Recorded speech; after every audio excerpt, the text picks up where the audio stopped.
갑자기 열이 나는 바람에 잠도 안 오고 하루 종일 피곤합니다.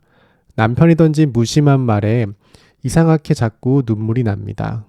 하루 종일 기분이 우울할 때도 많고 짜증이 너무 많습니다. 가족들 누구도 나를 이해해주지 못하는 것 같습니다. 40, 50대 여성분들께서 진료실에서 많이 하는 말입니다. 흔히 갱년기 증상이라고 알려져 있는데요.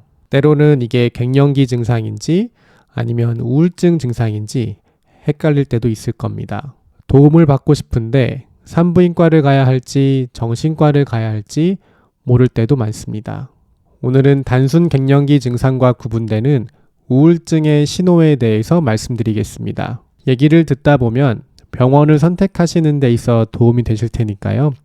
영상 꼭 끝까지 시청 부탁드리겠습니다.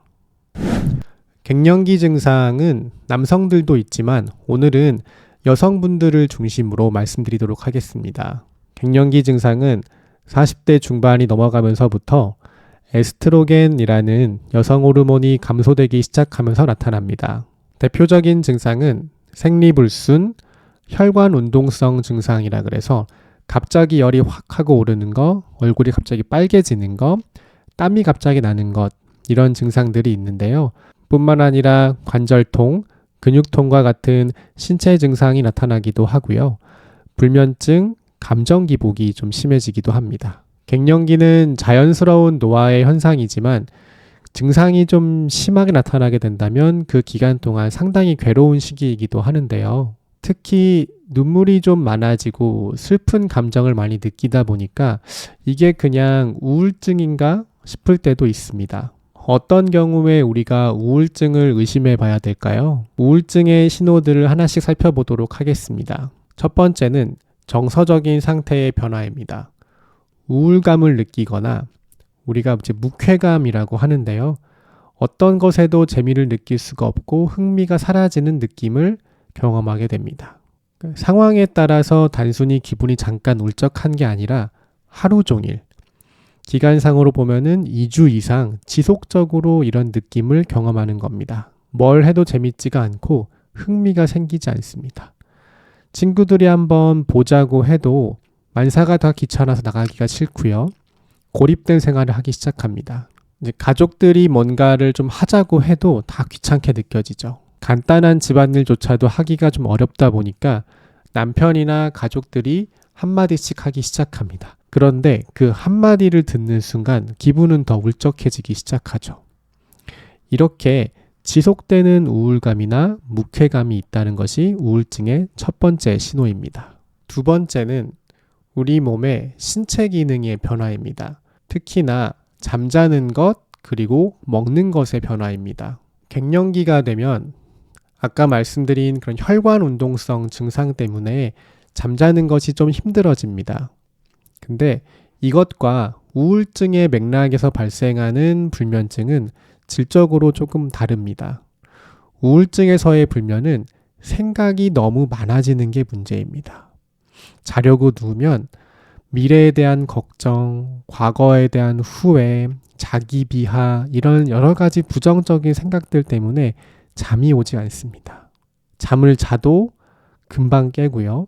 그러다 보니까 좀 잔 것 같음에도 낮에 굉장히 피곤하죠. 뭐라도 먹어서 힘을 좀 내봐야 되는데 입맛도 없어서 예전만큼 먹을 수가 없습니다. 아니면 반대로 별로 배가 고프지도 않은데 자꾸 뭘 먹어가지고 살이 찌기도 합니다.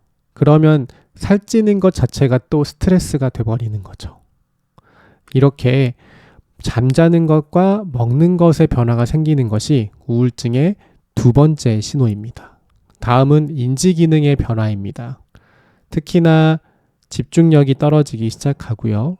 기억력이 떨어지고 멍하고 머리가 왠지 좀 안 돌아가는 느낌을 받기 시작합니다.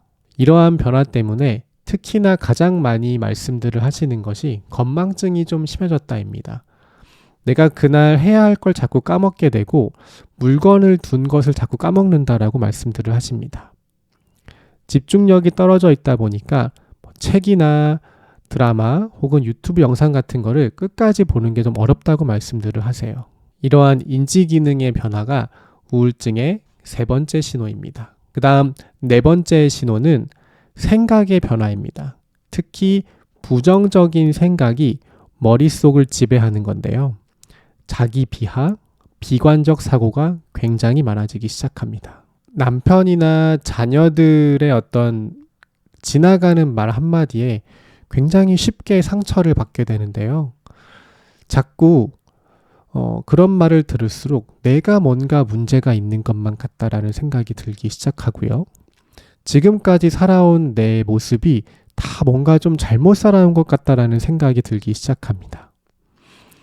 사춘기 아이들이 있다면 이제 걔네들은 친구들이랑 노니까 뭔가 내가 아이들한테 더 이상 필요 없는 존재가 된 것 같다라는 생각이 너무 슬퍼지고요.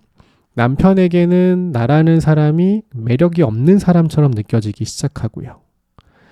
이런 생각이 들다 보니까 나라는 사람이 좀 이 세상에 존재해야 될 가치가 좀 없다라고 생각하는 겁니다. 이렇게 지속적으로 나라는 사람에 대한 부정적인 생각이 드는 것이 우울증의 4번째 신호입니다.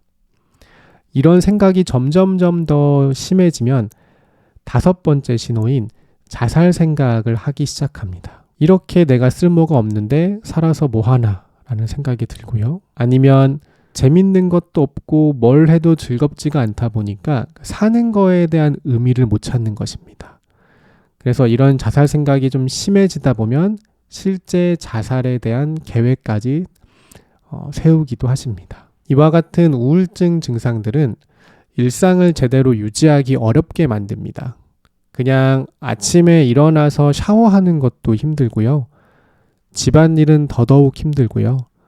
혹시나 직장이 있으신 분들은 직장에 가는 것은 너무나 힘들고 가서도 더더욱 힘듭니다. 그냥 뭔가 일어나서 생활한다는 것 자체가 좀 굉장히 힘이 드는 일인 것이죠.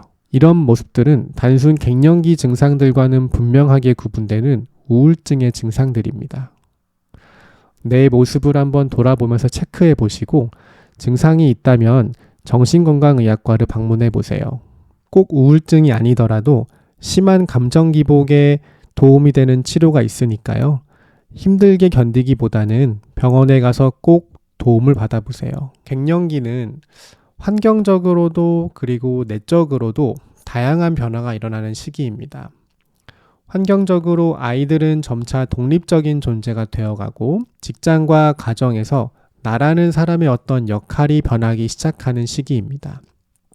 어떻게 보면 인생의 제2막을 시작하는 시기인데요. 당연히 혼란스러울 수밖에 없습니다. 더구나 내적으로는 여기저기 몸이 아프기 시작하고 살이 찌다 보니 걱정이 많아집니다. 이런 시기일수록 건강관리와 더불어 마음관리도 필요하다고 생각합니다. 내가 살아온 길을 돌아보고 앞으로 살아갈 길에 대해서 한번 생각해보는 시간을 가져보시면 어떨까요? 엄마로서, 아내로서, 혹은 딸로서 어떤 역할을 다 내려놓고 온전히 나에게 집중해보면 좋겠습니다. 오늘 영상은 여기까지 할 건데요.